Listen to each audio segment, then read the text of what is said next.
Hispanics living in the United States tend to have less education, a higher poverty rate, and worse access to healthcare. They represent like the ultimate paradigm of healthcare disparities, the highest rate of uninsured, the lowest rates of health screening and counseling, and the poorest levels of blood pressure and blood sugar control, and other measures of deficient quality of care. So, wow, Hispanics living in the U.S. must just have dismal public health statistics, right? Well, according to the latest national data, the life expectancy of white men and women was 76 and 81. The lives of black men and women cut short by years. How do Hispanics do? Amazingly, they beat out everyone. Hispanics live the longest. This has been called the Hispanic paradox. Hispanics have 24% lower risk of premature death, and lower risks of 9 out of the leading 15 causes of death, notably less cancer and heart disease. This was first noticed 30 years ago, but understandably met with great criticism. Maybe the data was unreliable. No, that did not seem to be it. Maybe only the healthiest people migrate? Turns out the opposite may be true. Then there's always the salmon bias theory, proposing that maybe Latinos return to their home country to die, and so aren't counted in our death statistics. But that theory didn't pan out either. Systematic reviews confirm the existence of this Hispanic paradox. And so, given the strong evidence, it might be time to accept it and move on to figuring out, well, wait a second, why do they live so long? Figure out the cause. The very existence of the Hispanic paradox could represent a major opportunity to identify a protective factor for cardiovascular disease applicable to the rest of the population. After all, whatever's going on is strong enough to overcome the disadvantaging effects of poverty, language barriers, low levels of education, health literacy, quality of healthcare, and insurance coverage. Before we get our hopes up too much, though, maybe it's just genetic? No, because as foreign-born Hispanics acculturate to the United States, as they embrace the American way of life, their mortality rates go up. So, what positive health behaviors may account for Hispanic longevity? Maybe they exercise more? No, Hispanics appear to be even more sedentary. Hispanics do smoke less, however the paradox persists even after taking that into account. Maybe it's their diet. As they acculturate, they start eating more processed foods and animal foods, and fewer plant foods.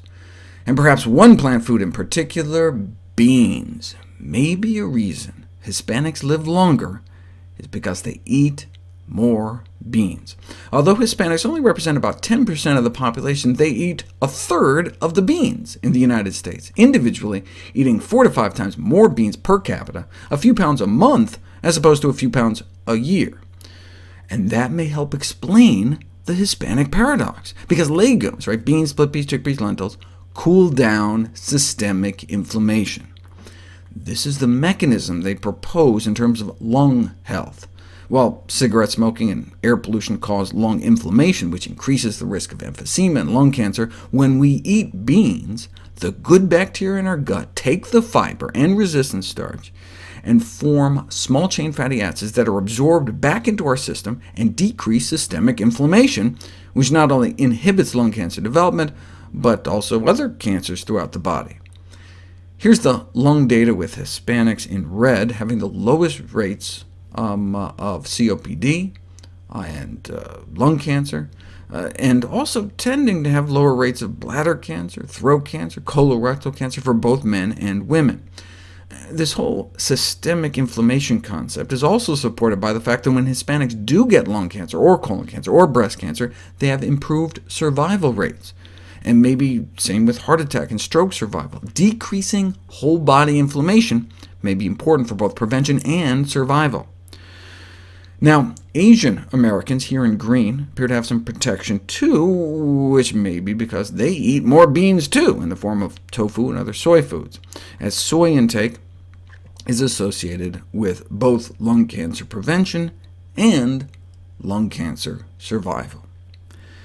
Now, Hispanics also eat more corn, tomatoes, and chili peppers. A quarter of the diet in Mexico is made up of corn tortillas, and Mexican-Americans born in Mexico and Mexican-Americans born in the U.S. continue to eat more than the general population.